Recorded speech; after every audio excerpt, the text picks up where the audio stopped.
Hey, what up YouTube, welcome back to another video. Do I want to make this video? No. Do I have to make this video? Not really, but kind of, because it's only logical that in the history of all footballing clubs, and Nottingham Forest has to eventually come up. What should we call them? It's Nottingham Forest, because Nottingham originally got known as Nottingham. Little fact for those who don't know that. I am a Derby County fan, so this is going to be incredibly painful. So in 1865, a group of shinty players met at the Clinton Arms on Nottingham Shakespeare Street with J.S. Scrimshaw's proposal to play association football. Instead was agreed, and Nottingham Forest Football Club was formed. It was agreed at the same meeting that the club would purchase 12 tasselled caps coloured Garbidaldi red, named after the leader of the Italian Red Shirts fighters. Thus, the club's official colours were established. Forest's first ever official game was played against Notts County, taking place on 22nd of March 1866. On the 23rd of April 1870, when the team played their first game in league play, the steward of the club was John Limbury, and William Henry Revis scored the first goal. On that day, Revis also won the prize for kicking a football furthest with a kick of 161 feet and 8 inches. Weird fact, that one. In their early years, Forest were a multi-sports club. As well as their roots in bandy and shinty, Forest Baseball Club were British champions in 1899, and Forest's charitable approach helped clubs like Liverpool, Arsenal and Brighton and Hove Albion to form. In 1886, Forest donated a set of football kits to help Arsenal establish themselves. The North London team still wear red to this day because of that. Forest also donated shirts to Everton and helped secure a site to play on for Brighton. In the 1878-79 season, Forest entered the FA Cup for the first time. Forest beat Notts County 3-1 in the first round at Beeston Cricket Ground, before eventually losing 2-1 to Old Etonians in the semi-final. Forest's application was rejected to join the Football League as its formation in 1888.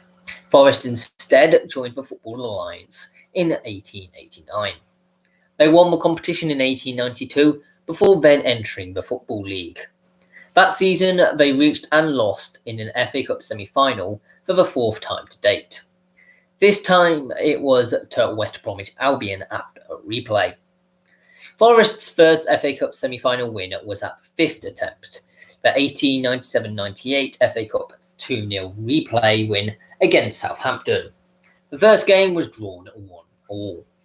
Derby County had beaten Forest 5-0 5 days before the final. Let's get in there. Of course, you're never as good as your rivals there. 6 of the cup final side were arrested in that league game, but who cares? You still lost. You should have focused more on that. In that 1898 FA Cup final at Crystal Palace, before 62,000 fans, Willie Ragg passed the 19th minute free kick to Arthur Capes, and Capes shot through the defensive wall to score. Derby equalised with a free kick headed home by Steve Bloomer off the underside of a crossbar after 31 minutes.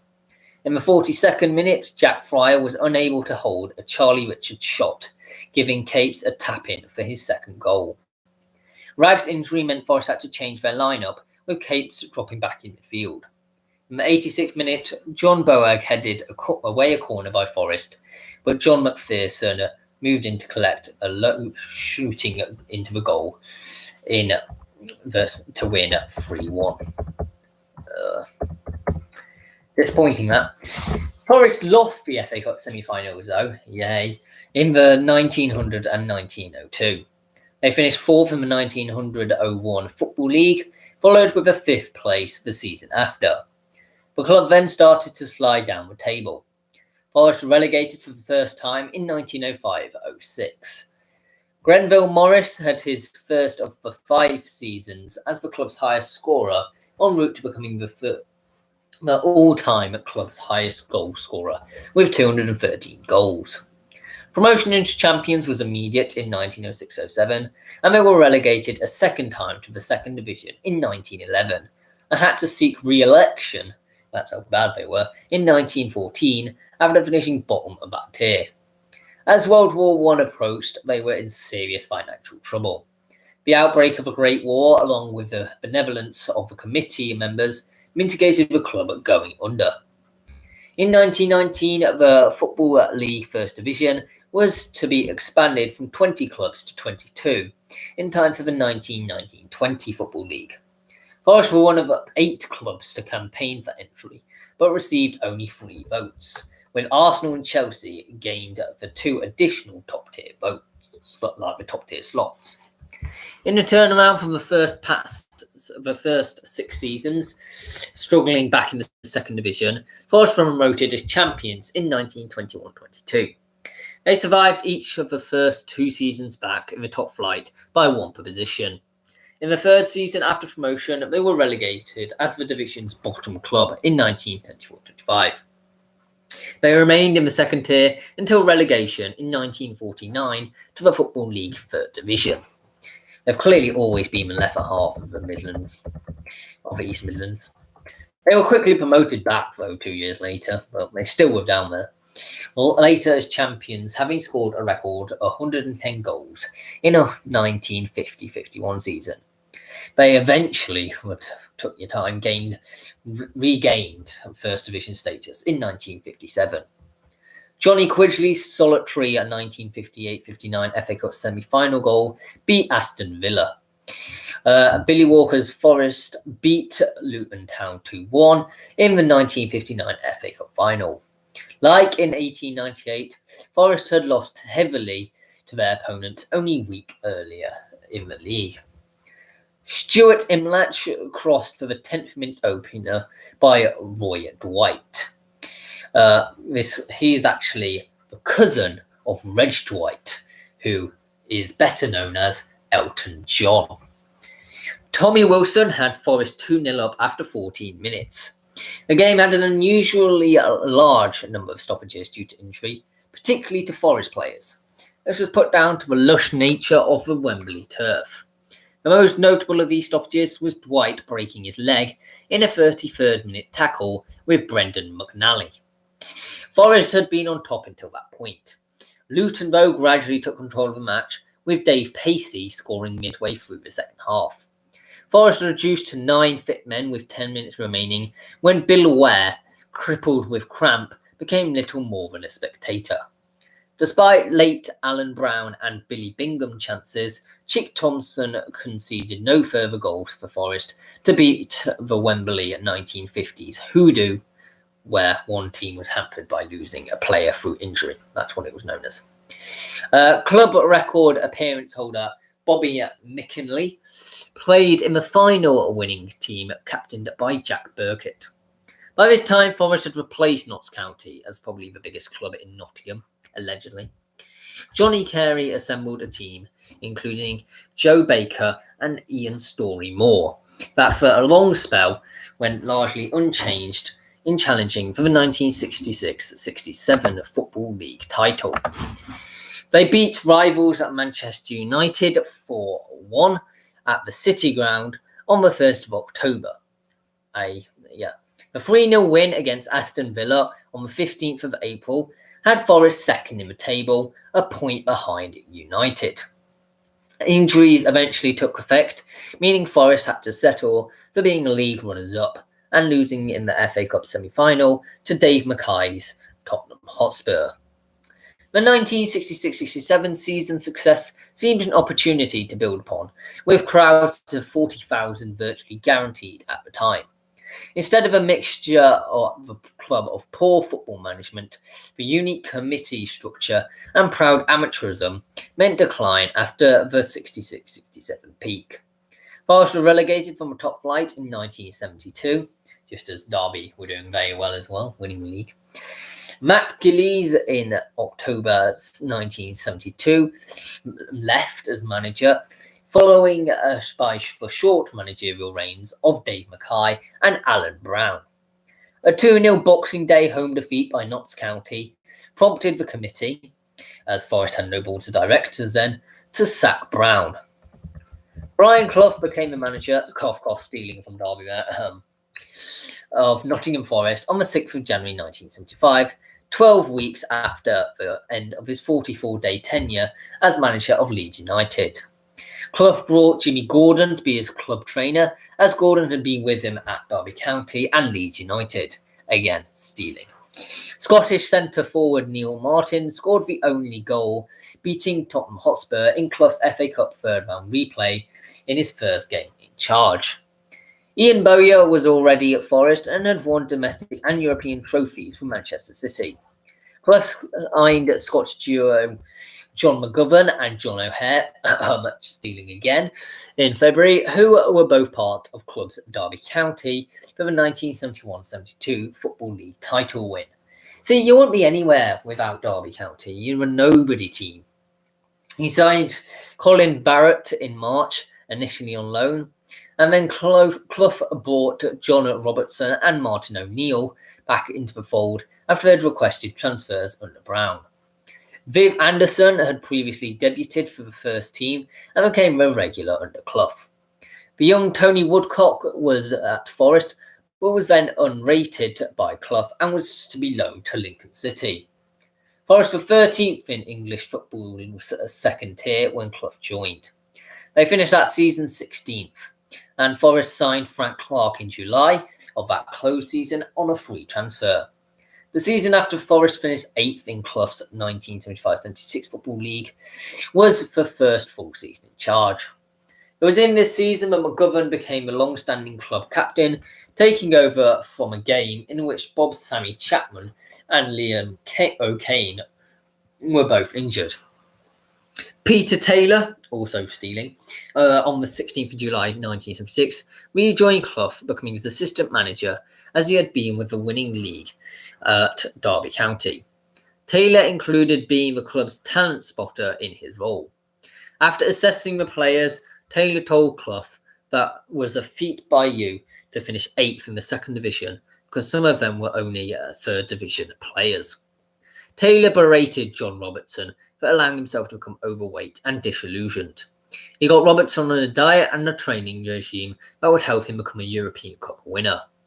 Taylor turned Woodcock from a reserve midfielder into a 42-cap England striker.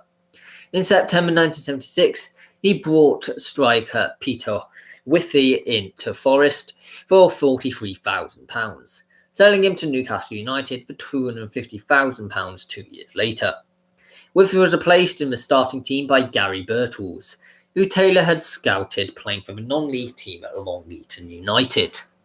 Birtles also went on to represent England. In October 1976, Brian Clough, acting on Peter Taylor's advice, signed Larry Lloyd for £60,000 after an initial loan period. Together, Clough and Taylor took Forest to new heights. The first trophy of the Clough and Taylor reign was a 1976-77 Anglo-Scottish Cup. Forest beat Leyton Orient 5-1 on aggregate in the two-legged final played in December 1976. Clough valued winning a derided trophy as the club's first silverware since 1959. He said, "Those who said it was a nothing trophy were absolutely crackers. We'd won something and it made all the difference."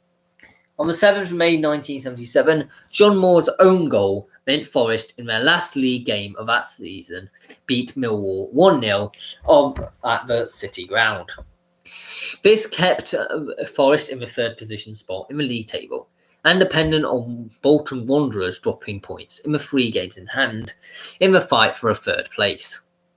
On the 14th of May, Kenny Hibbett's goal from his rehearsed free-kick routine with Willie Carr gave Wolves a 1-0 win at Bolton.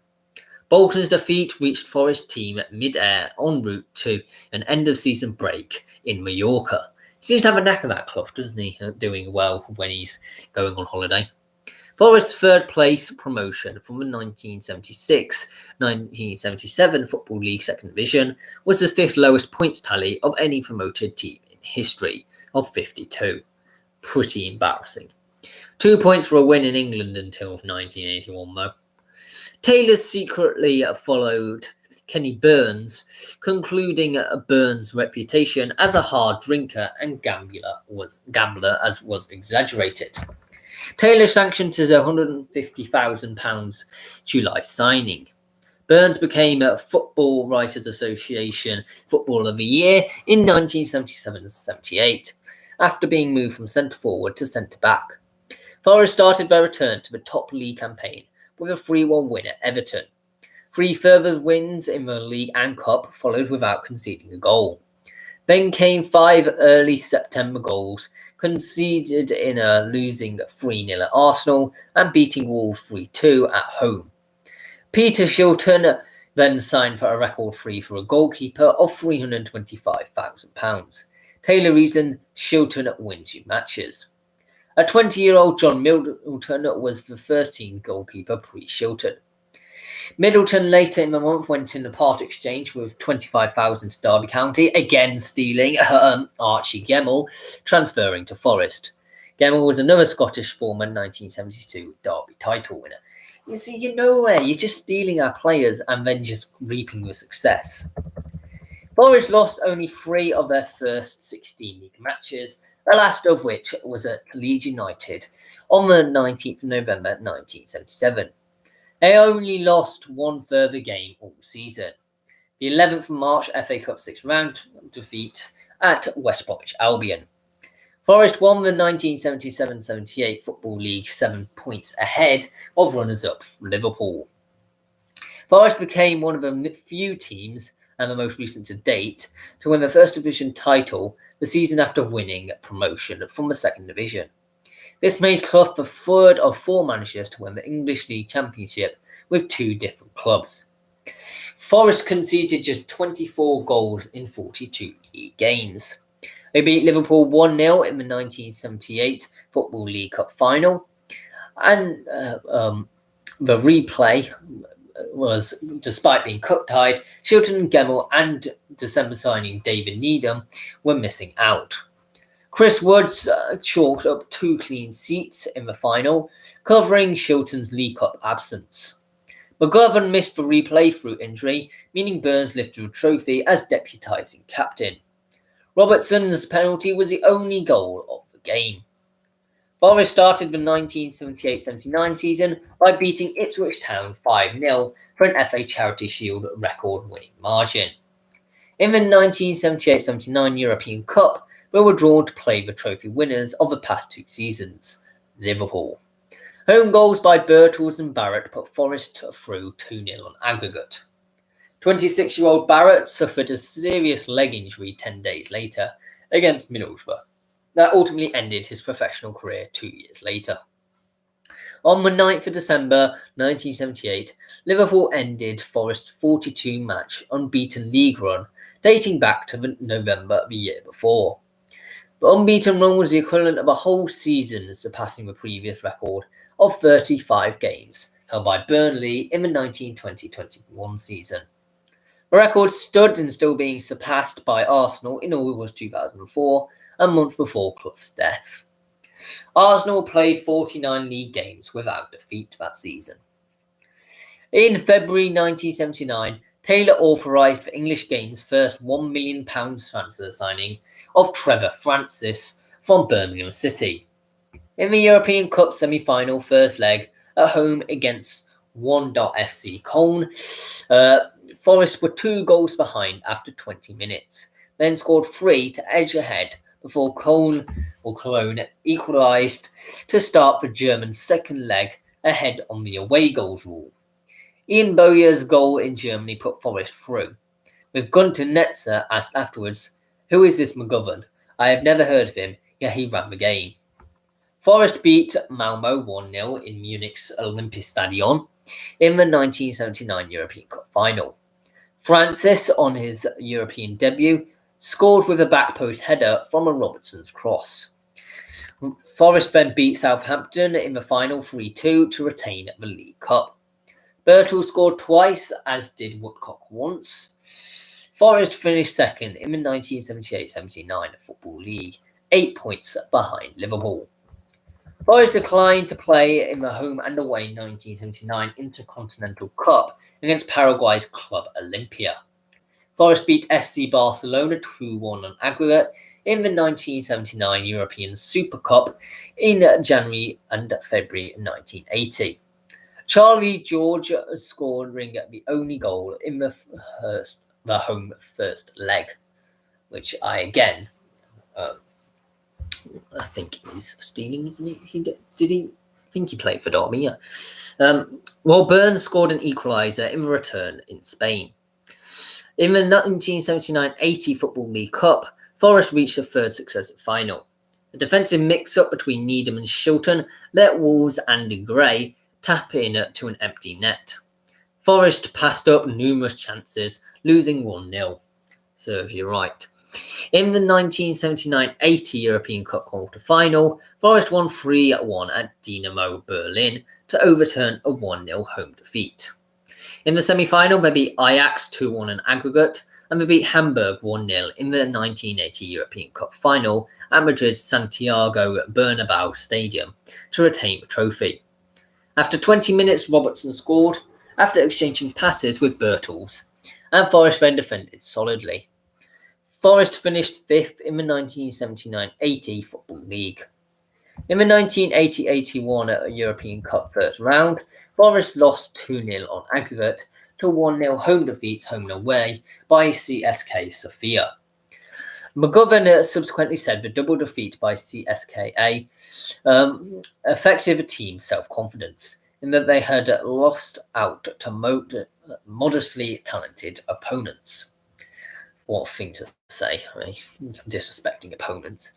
Forest lost the 1980 European Super Cup on away goals after a 2-2 aggregate draw against Valencia.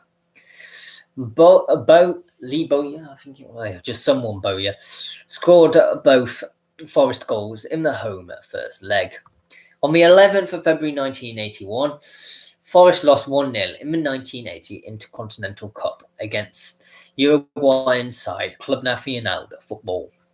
The match was played for the first time at the neutral venue of National Stadium in Tokyo before 62,000 fans. The League and European Cup winning squad was broken up to capitalise on player sale value. Clough and Taylor both later said that this was a mistake. The rebuilt side, comprising youngsters and signings such as Ian Wallace, Raymondo Ponte and Justin Fashanu, did not challenge for trophies. Taylor said in 1982, "For 20 weeks now, I don't believe I've been doing justice to the partnership, and I certainly haven't been doing justice to Nottingham Forest the way I felt. And consequently, after a great deal of thought, there was no option. I wanted to take an early retirement. That's exactly what I've done." John McGovern and Peter Shilton transferred, and Jimmy Gordon retired in the same close season. Anderlecht beat Forest in the 1983-84 UEFA Cup semi-finals in controversial circumstances, or maybe not. Several contentious refereeing decisions went against Forest. Over a decade later, it emerged that before the match, referee Guru Keta Murrow had received a £27,000 loan from Anderlecht chairman Constant van den Stok. Anderlecht went unpunished until 1997, when UEFA banned the club from European competitions for 1 year. Murrow died in a car crash, though, in 1987. Forest beat Sheffield Wednesday on penalties in the Football League Centenary Tournament final in April 1988, after drawing 0-0.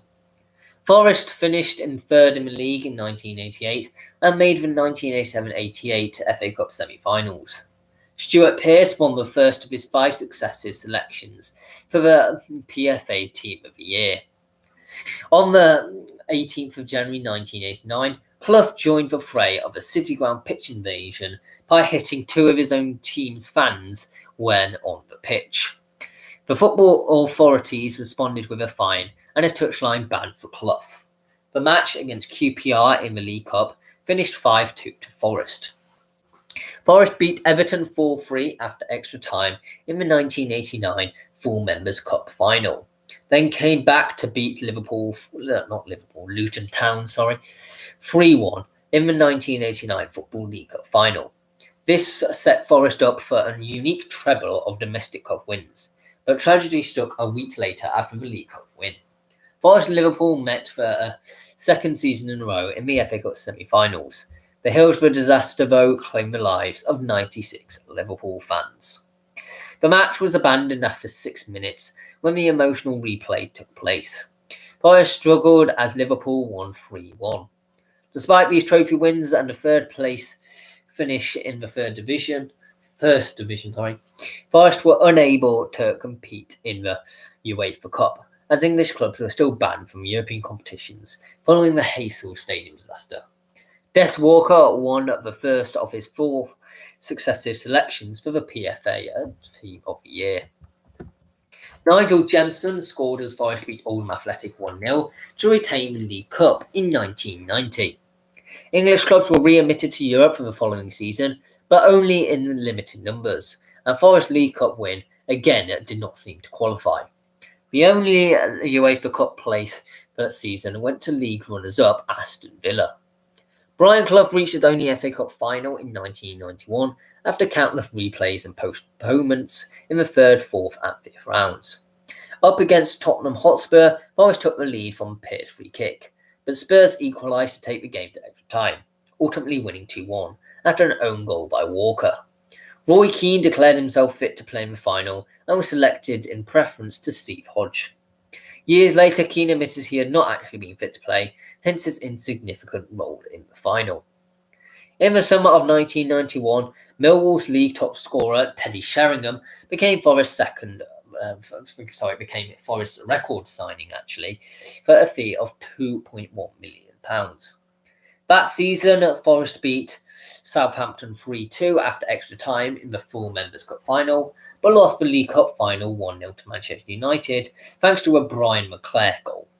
This meant that Forest had played in 7 domestic cup finals in 5 seasons, winning only 5 of them. Forest finished 8th in the league that season to earn a place in the new FA Premier League. Walker transferred to Sampdoria during the summer of 1992, and on the 16th of August 1992, Forest beat Liverpool 1-0 at home in the first ever Premier League game to be televised live, with Sheringham scoring the only goal of the match. A week later, Sheringham moved to Tottenham, and Forest form slumped, and Brian Clough's 18-year managerial reign ended in May 1993, with Forest relegated from the inaugural Premier League. The final game of that season was away at Ipswich Town. Forest lost 2-1 with Clough's son Nigel scoring the final goal of his father's reign. Relegation was followed by Keane's £3.75 million British record transfer fee to Manchester United. Frank Clark from Forest's 1979 European Cup winning team returned to the club in May 1993, succeeding Brian Clough as manager. Clark's previous greatest management success was promotion from the 4th Division with Leyton Orient in 1989.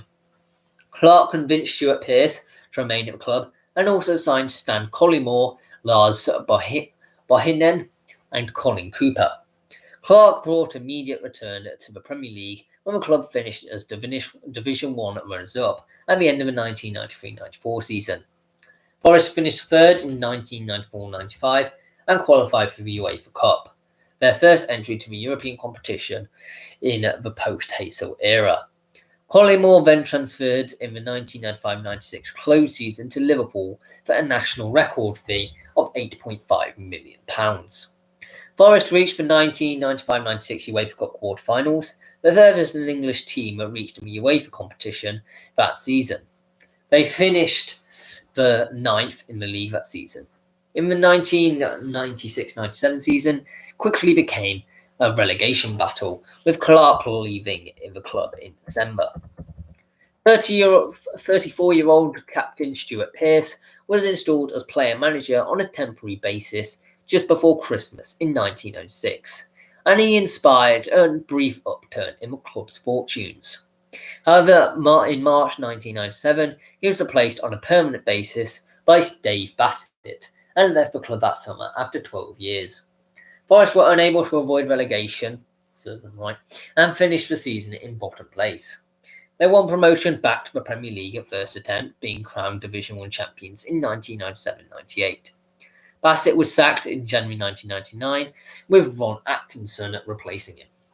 Ron Atkinson was unable to prevent Forest from once again slipping back into Division 1, and announced his retirement from football management when Forest relegation was confirmed on the 24th of April 1999, with 3 weeks of a Premier League season still to play. Former England captain David Platt succeeded Atkinson and spent approximately £12 million on players in the space of 2 seasons, including the Italian veterans Marino Manini, Salvatore Matricano, and Gianluca Petrucci. However, the Forest could only finish 14th in Platt's first season and 11th in his second. He departed in July 2001 to manage for England's under-21 side and was succeeded by youth team manager Paul Hart. Now faced with huge debts, which reduced Forest's ability to sign new players, they finished 16th in Hart's first season in charge. By December 2001, Forest was reported as losing over £100,000 every single week, and their financial outlook was worsened by the collapse of ITV Digital, which left Forest and many other Football League clubs in severe financial difficulties. Despite the off-field difficulties, Forest finished the 2002-03 season in 6th place and qualified for the playoffs, where they lost to Sheffield United in the semi-finals. A poor league run the following season, following the loss of several key players, led to the sacking of Hart in February 2004, with Forest in danger of relegation. The decision was unpopular with certain quarters of the fan base, and Hart was described as a scapegoat. Joe Kinnear was subsequently appointed and led the club to secure a 14th place in the final league table. The 2004-05 season saw Forest drop into the relegation zone once more, leading to Kinnear's resignation in December 2004. Mick Harford took temporary charge of Forest over Christmas, before Gary Megson was appointed in the new year. Megson had already won 2 promotions to the Premier League with a previous club of West Bromwich Albion, having arrived at the club when they were in danger of going down to Division 2. But he failed to stave off relegation this time, as the club ended the season second from bottom in 23rd place, becoming the first European Cup winners ever to fall into their domestic third division. In Forest's first season in the English third tier in 54 years, a 3-0 defeat at Oldham Athletic in February 2006 led to the departure of Megson by mutual consent, leaving the club mid-table only 4 points above the relegation zone. Frank Barlow and Ian McParland took temporary charge for the remainder of the 2005-06 season, engineering a 6-match winning run and remaining unbeaten in 10 games, the most notable result of which was a 7-1 win over Swindon Town. Forest took 28 points from a possible 39 under the 2, narrowly missing out on the playoff place as they finished in 7th place. Colin Calderwood, previously at Northampton Town, was appointed as Forest's new manager in May 2006. He was the 12th new manager to be appointed since the retirement of Brian Clough 13 years earlier, and went on to become Forest's longest-serving manager since Frank Clark. The Calderwood era was ultimately one of rebuilding, and included the club's first promotion in a decade. In his first season, he led the club to the playoffs, having squandered a 7-point lead at the top of League One, which had been amassed by November 2006. Forest eventually succumbed to a shock 5-4 aggregate defeat in the semi-finals against Yeovil Town. They had taken a 2-0 lead in the first leg at Huish Park, but were beaten 5-2 on their own soil by the Somerset club. That is embarrassing. Calderwood achieved automatic promotion in his second year at the club, following an impressive run, which saw Forest win 6 out of their last 7 games of the season, culminating in a dramatic 3-2 final win against Yeovil at the City Ground. Forest kept a league record of 24 clean sheets out of 46 games, proving to be the foundation for their return to the second tier of English football, and leaving them just one more promotion away from return to the Premier League, which was to never come. However, Calderwood's side struggled to adapt to survive in the Championship in the 2008-9 campaign. And having been unable to steer Forest out of relegation zone, Calderwood was sacked following a Boxing Day 4-2 defeat to the Championship's bottom club, Doncaster Rovers. Under the temporary stewardship of John Pemberton, Forest finally climbed out of the relegation zone, having beaten Norwich City 3-2. Billy Davies, who had taken Forest local rivals Derby County into the Premier League 2 seasons earlier, again, you're stealing, was confirmed as the new manager on the 1st of January 2009, and watched Pemberton's side beat Manchester City 3-0 away in the FA Cup. Prior to taking official charge, under Davis, Forest stretched their unbeaten record in all competitions, following Calderwood's sacking to 6 matches, including 5 wins.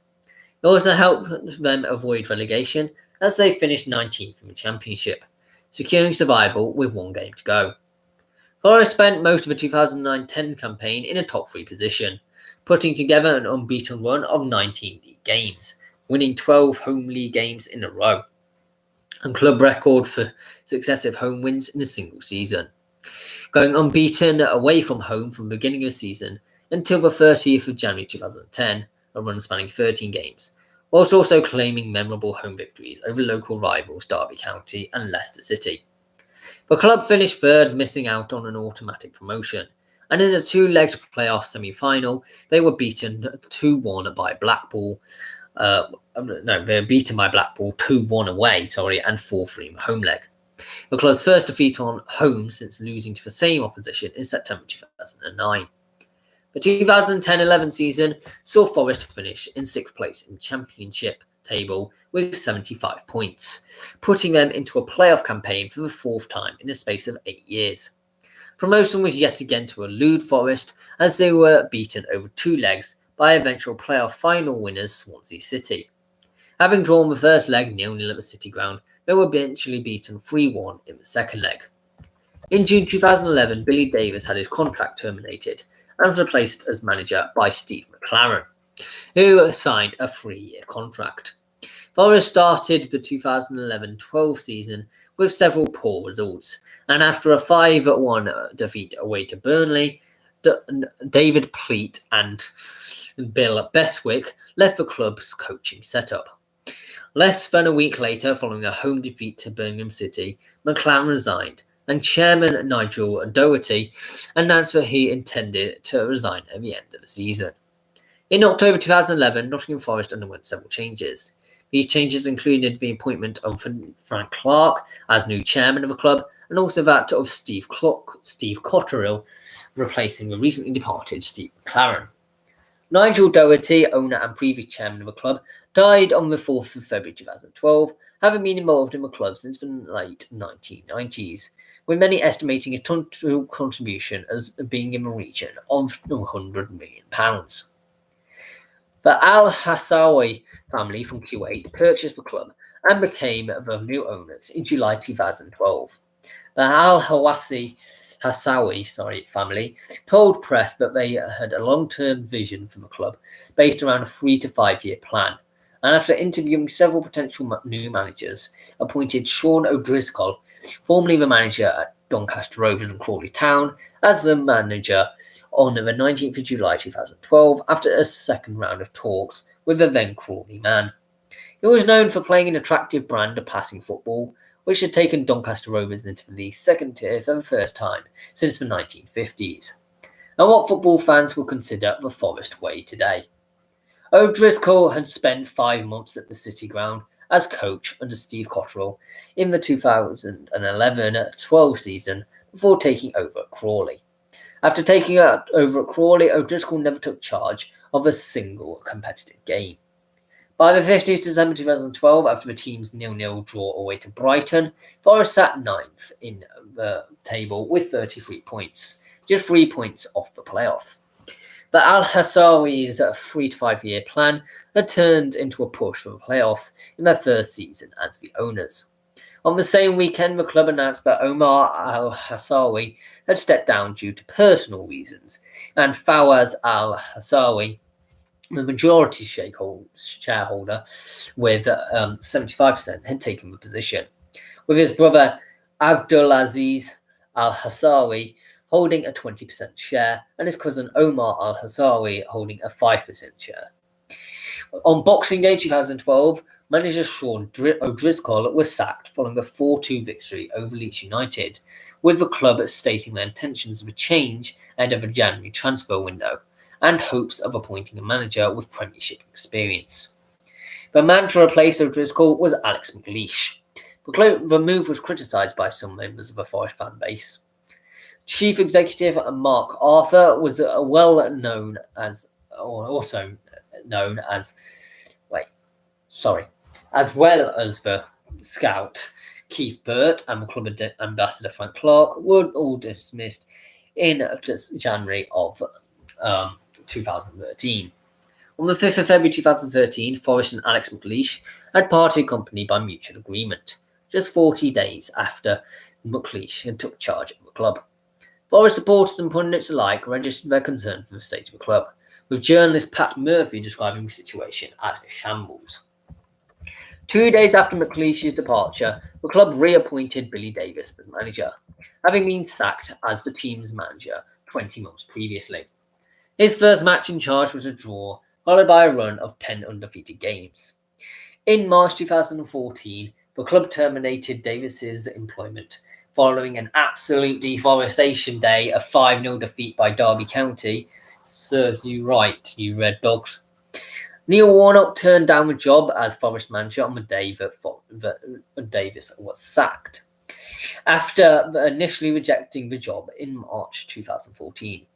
Fans' favourite Stuart Pearce was named the man to replace Billy Davies, taking over from caretaker manager Gary Brazil. He signed a 2-year contract commencing on the 1st of July 2014. Pearce led Forest to an unbeaten start to the season, but failed to keep up a form. He was sacked in February 2015 and replaced by another former Forest player, Dougie Freedman. Another mid-table finish meant that Forest began the 2015-16 season still in the Championship, and now their 17th season away from the Premier League. On the 13th of March 2016, Freedman was sacked, following a 3-0 defeat at home to Sheffield Wednesday. Paul Williams was then appointed as temporary manager as Nottingham Forest searched for their new manager. Finally, following months of speculation, the former US Boulogne, Valenciennes, Real Sociedad, and Stade Rennais head coach Philippe Montagnier was appointed on a 2-year contract on the 27th of June 2016, but was sacked after fewer than 7 months in charge. Mark Warburton was named as the club's new manager on the 14th of March 2017. Forest narrowly avoided relegation on the final day of the 2016-17 season, where a 3-0 home victory against Ipswich ensured their safety at the expense of Blackburn. On the 18th of May 2017, it was confirmed that Evangelos Marinakis had completed his takeover of Nottingham Forest, bringing an end to Al-Hassawi's reign as Forest owner. Incumbent manager Mark Warburton was sacked on the 31st of December 2017, following a 1-0 home defeat to struggling Sunderland, with a record of 1 win in 7. He was replaced by Spaniard Aitor Karanka, who arrived on the 8th of January 2018, immediately after caretaker Gary Brazil had masterminded a 4-2 home win over FA Cup holders Arsenal in the third round of the FA Cup. Karanka made 10 new signings during the January transfer window, following a 17th place finish in the Championship from 2017-18 season. Karanka made 14 new signings during the summer transfer window, and the following season results improved. However, despite a strong league position, Karanka left his position on the 11th of January 2019 after requesting to be released from his contract. He was replaced with former Republic of Ireland boss Martin O'Neill 4 days later. However, O'Neill was sacked in June after reportedly falling out with some of the senior first-team players. He was replaced with Sabri Lamouchi on the same day. In Lamouchi's first season in charge, despite spending most of the season in the playoffs, Forest finished in 7th place, despite sitting in 5th going into the final league game. On the 6th of October 2020, Lamouchi was sacked by the club following a poor start to the 2020-21 season. He was replaced by former Brighton manager Chris Hughton. On the 25th of May 2021, Nottingham Forest had announced that the academy had been upgraded to a Category 1 status. So what have we learned today there, people? Well, we learned that Forest have only gained their success by taking ex-Derby legends, and that they are really bad at football if they don't. Yes, I still hate you, Nottingham Forest. But it's let's talk about what's coming up. We've got